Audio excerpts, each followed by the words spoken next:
Olá, nós estamos no ar com o Primavera Saúde e hoje nosso tema é distúrbios alimentares. Comigo no estúdio o gastroenterologista, doutor Alexandre José Faraco. Seja bem-vindo, doutor. Mais uma vez, né? Bem-vindo aqui ao estúdio. Obrigado, é um prazer estar aqui, é um prazer estar aqui podendo trazer conhecimento para as pessoas, desmistificando algumas coisas e podendo ajudar. A gente falar de distúrbios alimentares é um tema tão atual porque alguns distúrbios, algumas mudanças, na verdade, de hábitos alimentares, atualmente são também por vontade própria e não por conta de distúrbios, né? Muita gente cortando glúten, cortando leite, cortando algumas situações, mas por questão de estética e outras situações. Mas tem casos em que realmente é uma doença, é um problema, essa restrição alimentar ela é necessária por outras situações, né? É verdade.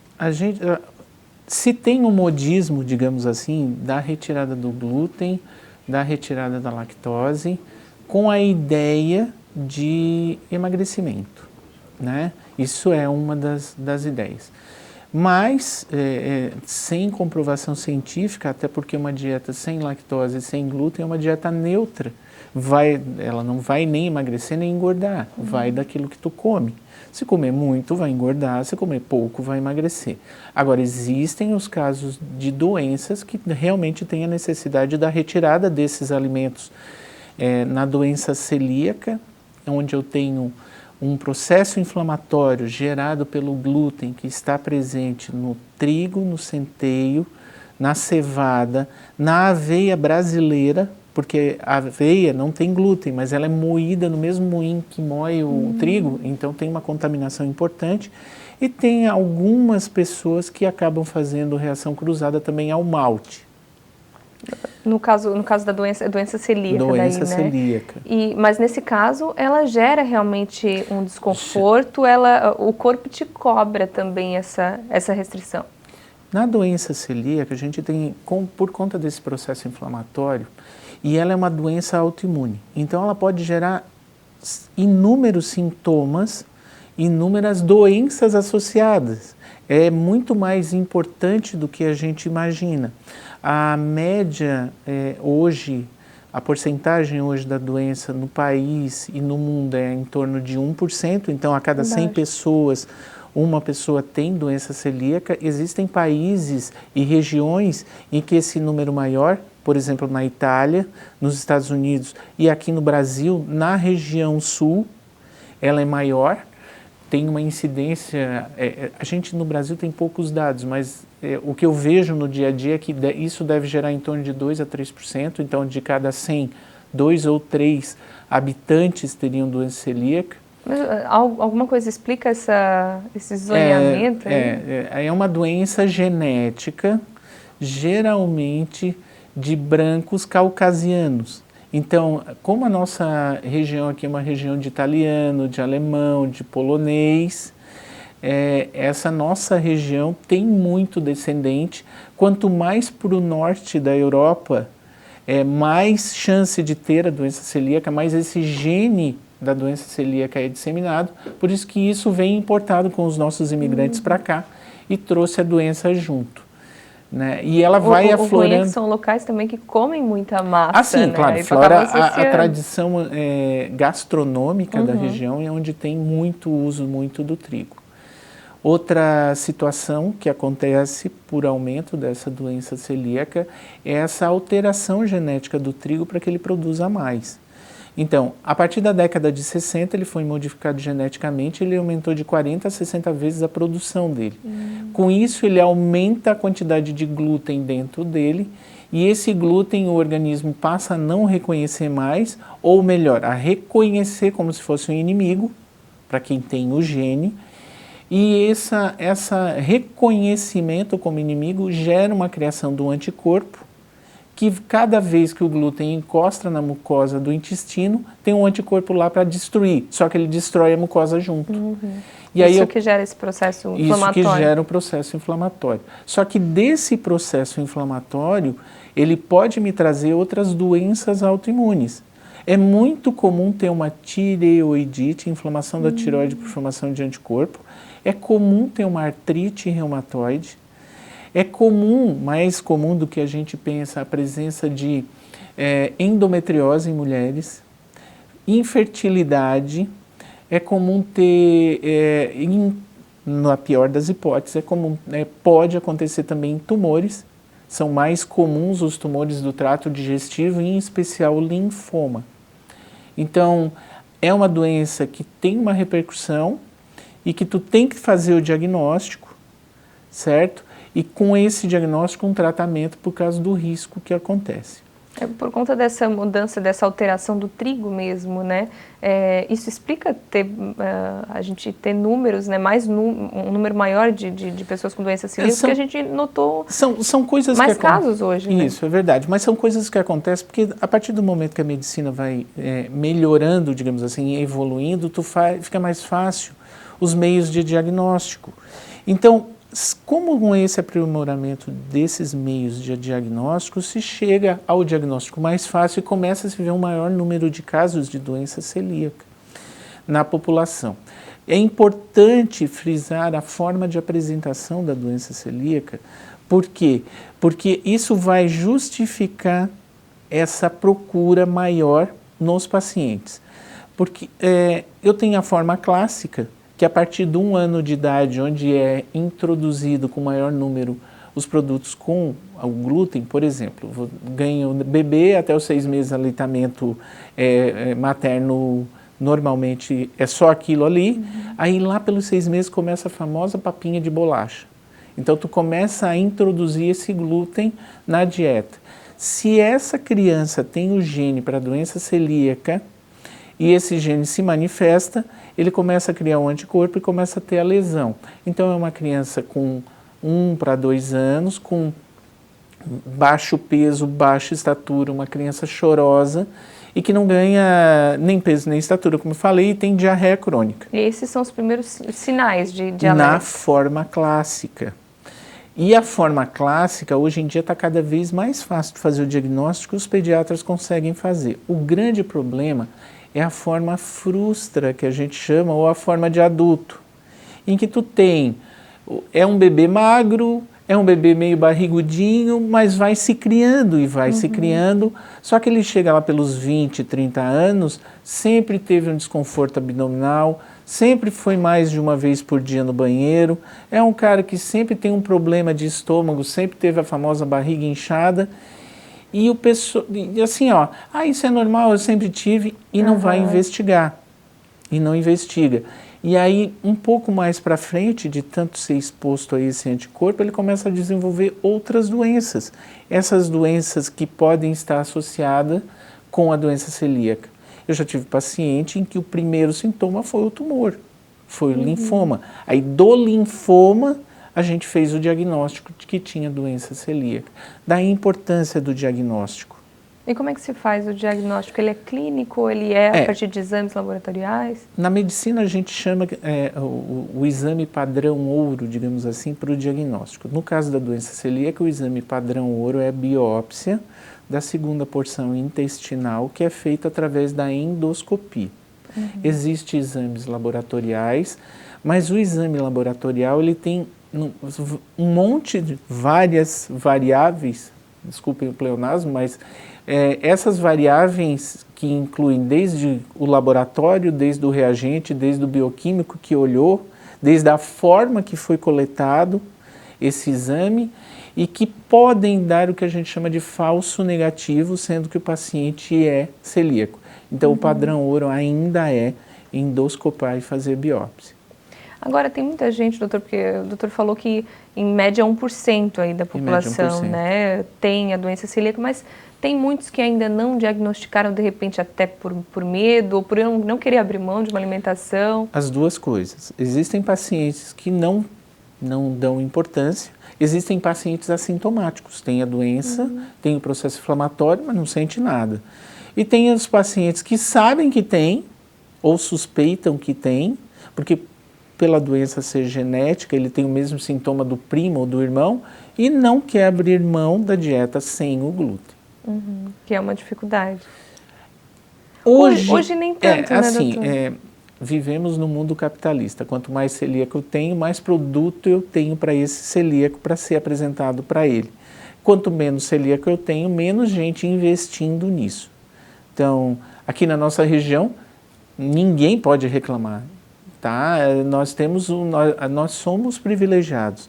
Para vocês terem uma ideia, na Itália, como o número de celíaco é alto, a Sociedade de Celíacos Italiana, ela tem um aplicativo onde ela te mostra onde você está pelo aplicativo e o que tem ao teu redor, desde supermercado, restaurante, lanchonete, sabe, confeitaria, de coisas sem glúten que tu pode comprar.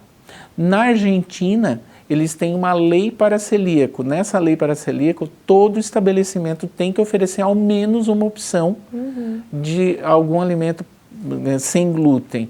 Nos Estados Unidos, a mesma coisa. Todo lugar que você vá nos Estados Unidos, tu vai ter a opção sem glúten. Pode não ser tão saboroso e tão vistoso quanto o outro, mas tem a opção.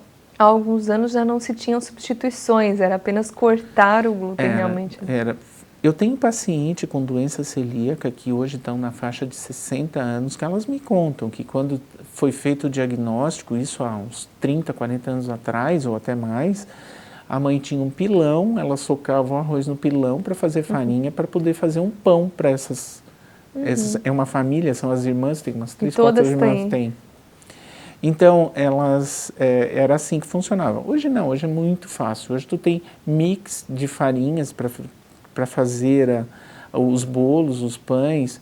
Tem confeitaria que só faz isso, toda descontaminada, com um ambiente que não tem contaminação, não tem contaminação cruzada. Porque tem isso também, né, doutor? Às vezes, numa mesma cozinha que se faz, para quem tem essa restrição, o mesmo ambiente já pode influenciar. Pode. Tem graus de doença, né? Cada paciente tem a sua tolerância à contaminação cruzada para gerar um processo inflamatório ou não. O pior paciente é aquele que tem alergia ao glúten, que eu tenho paciente que se passar perto de uma padaria, ele passa mal, não é só coceira, ele tem distensão abdominal, ele tem diarreia. E eu tenho paciente que consegue, por exemplo, não comer o glúten, mas ele consegue cortar um pão com glúten para um filho, entregar na mão, sem ter reação nenhuma. Isso vai muito da tolerabilidade de cada paciente. Doutora, a gente vai fazer uma pausa rapidinho, depois do intervalo a gente volta falando mais da doença celíaca, também de outras restrições, da intolerância à lactose, que também é muito comum, e muitas outras. Daqui a pouco a gente volta falando mais sobre isso.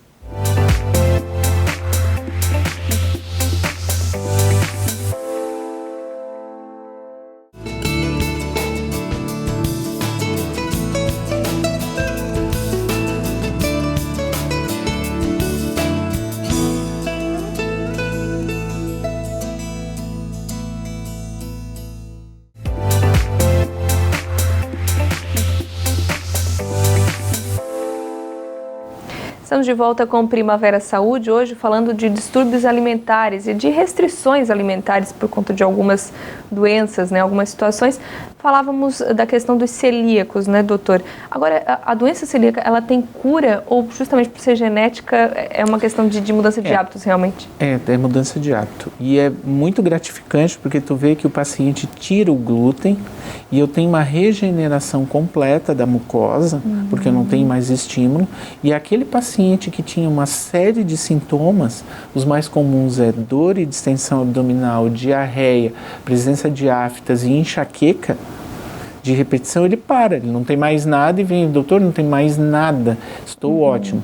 Isso é só com a dieta. E aí ele não pode voltar a comer porque pode causar... Se ele voltar a comer, ele vai reestimular, ele vai ter de novo a lesão. E vai ter todos os sintomas de novo. Normalmente o paciente que é sintomático, ele não quer voltar a comer. Ele por si só, ele não quer mais sentir aquilo que ele sentia. Às vezes, quando é dado o diagnóstico, eles ficam um pouco revoltados, não aceitam, param um tempo e voltam, mas aí é coisa de 6 meses, eles pedem água, eles não percebem essa dificuldade. Não tem como.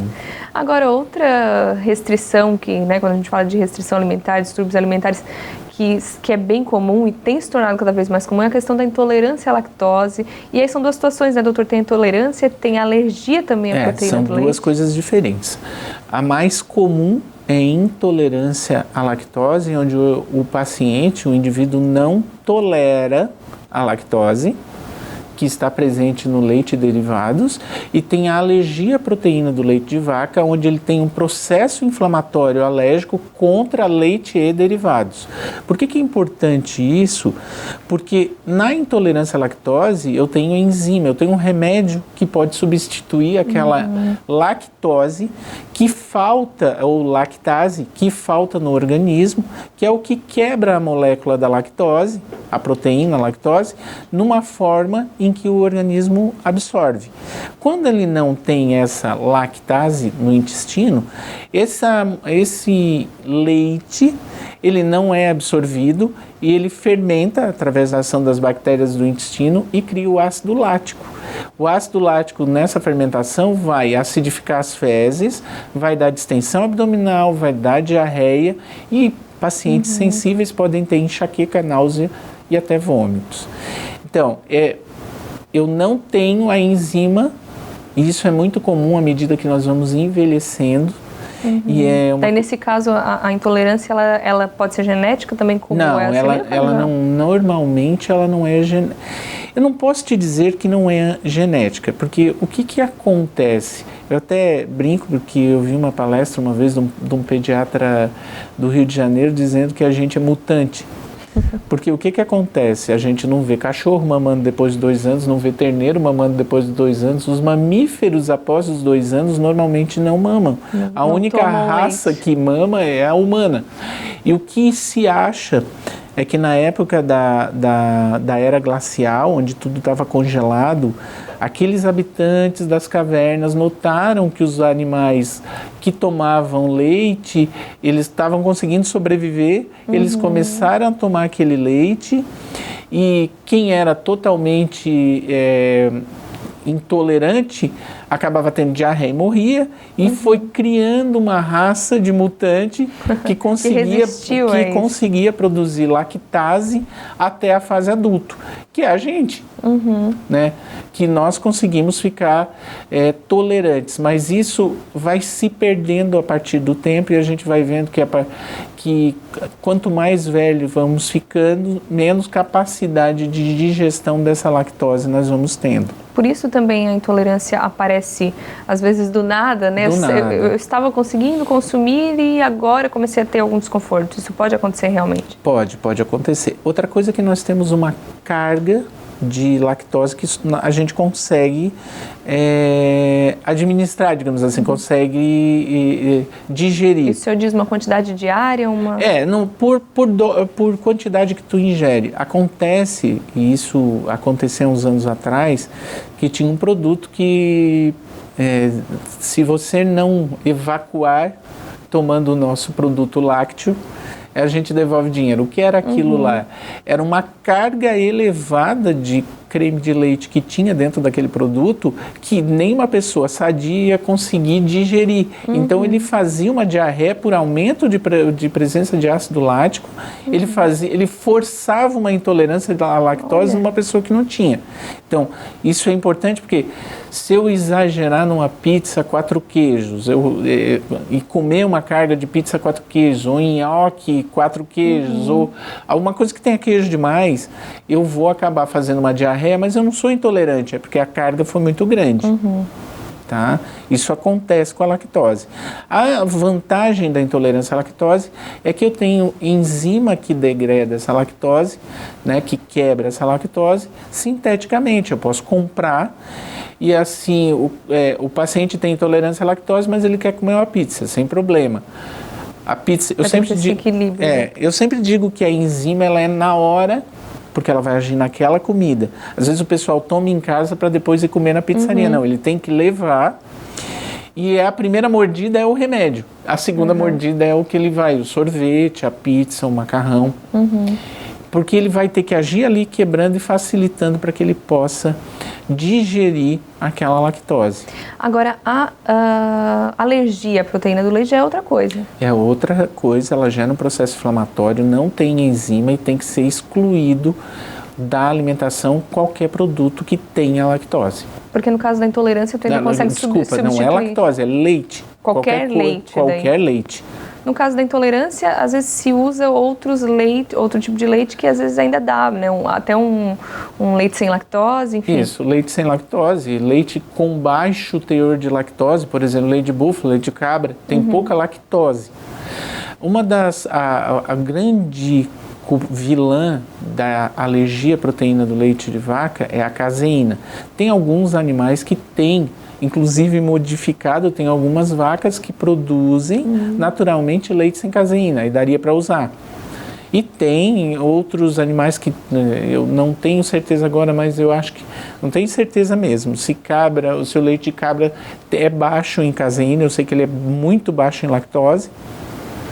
E aí, para intolerância à lactose, ele é bom, mas eu realmente não vou saber te dizer se o de cabra, para quem tem alergia à proteína do leite de vaca, pode usar. O de soja seria uma saída? Soja, arroz, amêndoa, coco. Agora é a moda do leite de coco, né? Então, não o leite de coco que ele dá para fazer a sobremesa, mas o leite em si é um tipo de leite. Esses aí são substitutos. E em relação à doença celíaca, a intolerância à lactose pode ter alguma relação? Pode vir associada? Pode. Para entender como é que funciona a intolerância à lactose, nós temos uma enzima no nosso intestino que quebra a lactose em galactose e a gente absorve. Quando eu tenho doença celíaca, eu tenho um processo inflamatório e o nosso intestino fica como se fosse careca, ele é cheio de vilosidadezinha. Para entender, é como se fosse um tapete que tem os pelinhos. Ele fica sem os pelinhos. E aí a lactase, que era o que quebra a lactose, que está ali, vai embora. Aí eu posso ter uma intolerância à lactose secundária a um processo inflamatório. Quando eu resolvo o processo inflamatório, eu volto a poder ingerir lactose. Resolve aquele primeiro problema da celíaca. Tem que resolver o primeiro problema para depois o segundo problema ser resolvido também. Essas duas que a gente citou, a celíaca, a intolerância à lactose e a alergia à proteína do leite, são as mais comuns em relação a restrições? São as mais comuns. Existem outras restrições? Existem outras restrições. Tem intolerância à frutose, come fruta e dá diarreia. Tem algumas alergias mesmo específicas. Tem gente que tem alergia a tomate, que se comer vai se coçar todo, vai fazer lesões de pele.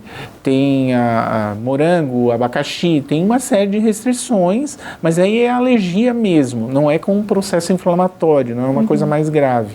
Agora, doutora, é importante que quando se tem algum sintoma como esse, não deixar ir levando, procurar um auxílio médico e descobrir, porque se está gerando um processo inflamatório, tem que ser tratado, né?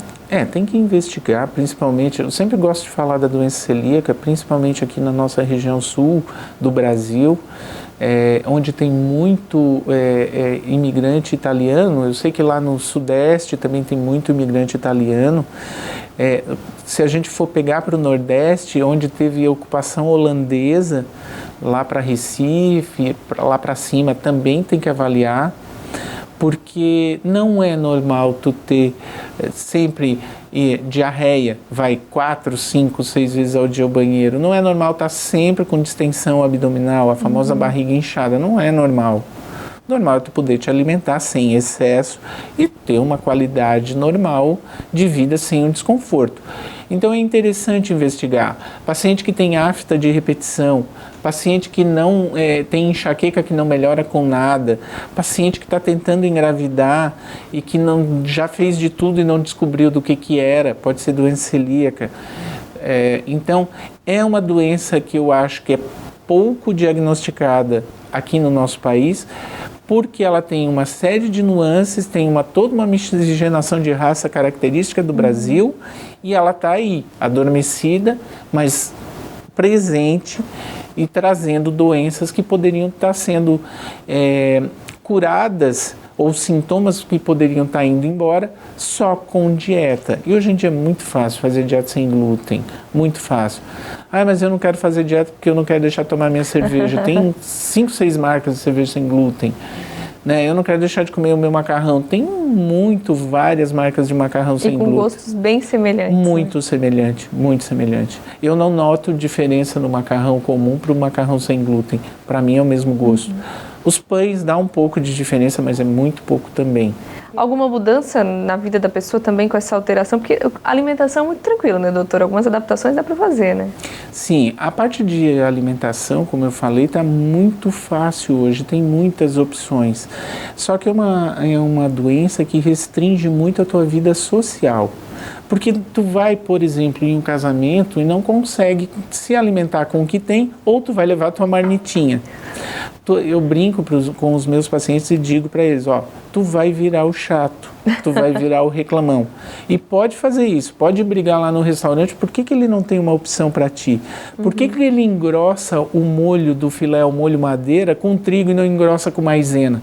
Porque se você for nos Estados Unidos, isso é uma mania de brasileiro. Nos Estados Unidos, tudo que é para engrossar, eles engrossam com amido de milho. Aqui no Brasil, eles engrossam tudo com amido de trigo. Eu sei que é mais barato, mas ele vai restringir toda uma parcela de população que não pode comer nada que tenha glúten. E o pior é também quando tu não sabe, né? Tem que perguntar no restaurante se isso vai ou não vai trigo. Isso é uma coisa muito engraçada, porque tu chega no restaurante e diz assim, tem glúten? Aí eles ficam te olhando com cara de paisagem. Aí ele pensa um pouquinho, vai leite. Geralmente é assim que acontece. Aí tu tem que explicar, não, glúten, trigo, centeio, cevada, isso tem na alimentação? Ah, não sei, peraí que eu vou perguntar pro chefe. É assim que acontece, mas tem que ser desse jeito. Tu tem que ter esse cuidado sempre. E para quem tem, infelizmente, alergia ao glúten, aí não dá, não tem condições. Ele não vai conseguir ir num ambiente contaminado. E é mais sério ainda. É bem mais sério. Mas é mais raro, doutor? É mais raro, graças a Deus. Melhor. Bom, doutor, infelizmente está chegando ao fim a nossa entrevista, mas tenho certeza que deu para abrir os olhos de muita gente. De repente, quem está sofrendo aí com alguns desses sintomas, né, que ouviu aqui e ainda não procurou o médico, de repente até por medo de ter essa mudança de hábito, dá para ter uma alimentação saudável, qualidade de vida, se alimentar bem, né, e no conforto. Hoje em dia é muito tranquilo, né, doutor? Muito tranquilo.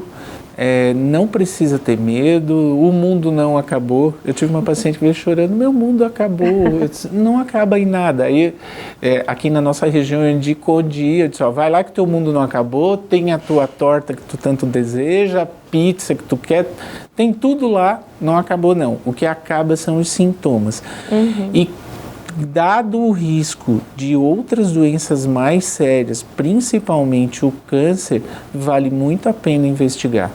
Muito a pena. Quem está com um sintoma, eu peço, vá procurar um gastroenterologista para que ele investigue, principalmente se na família tem pessoas com sintomas iguais, né, porque a doença é genética.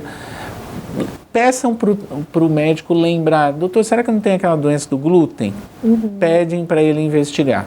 Ou aquela doença do trigo, peçam. Principalmente se for descendente de europeu, tá? Então, eu acho importante, é uma conscientização. Tem a sociedade, a ACELBRA, Associação de Celíacos do Brasil, é só entrar no site, tem muita coisa. Tem as singulares nos estados, que também tem muita orientação. Se você é celíaco, nesses sites vai dizer principalmente os produtos a consumir, que você pode consumir e não pode consumir. Por exemplo, tem marcas que vem escrito que não tem glúten e tem, e a ACELBRA ajuda a abrir os olhos para isso. Tem marcas que tu nunca ouviu na vida, mas que é tudo sem glúten e que tu pode usar. Em relação à lactose, é a mesma coisa, os produtos vêm escrito contém lactose, não contém lactose. A grande vantagem da intolerância à lactose é que ela te dá os sintomas e ponto, não te dá mais nada, ela não vai te dar uma inflamação, ela não vai te dar um câncer, ela não vai fazer tu perder peso. Já na doença celíaca, não. É uma doença que precisa ser encarada seriamente e vem aumentando. Então, muita atenção. Doutor, obrigada pela sua presença aqui mais uma vez. Com certeza vai voltar nos estúdios aqui com a gente, agora comigo, né, aqui na TV Primavera. Obrigada. Obrigada pelas orientações. Obrigado, Débora. É um prazer estar aqui. Sempre que precisar é só me chamar.